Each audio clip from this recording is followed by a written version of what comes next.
Today we're going to show how to create a Sunlight cluster in AWS directly from SIM. From the Infrastructure tab we choose the Create AWS Cluster.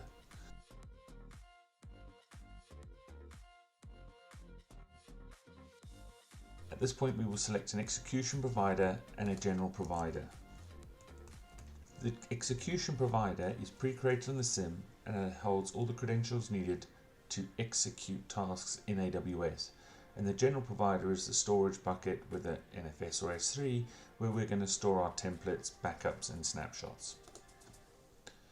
Once these are selected, then click Next. We are then entering the cluster details for the Nextvisor cluster in AWS. So we choose a name, choose the AWS region that we want this to be hosted in and the availability zone, and also the number of nodes that we'd like this cluster to be. Sunlight can be deployed as a single node cluster quite happily. Then we're going to select the bare metal type that we wish to deploy the cluster onto.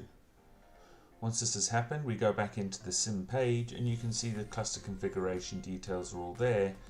And then as we go to select the cluster tab, we can then see that it is creating in AWS for you. Thank you.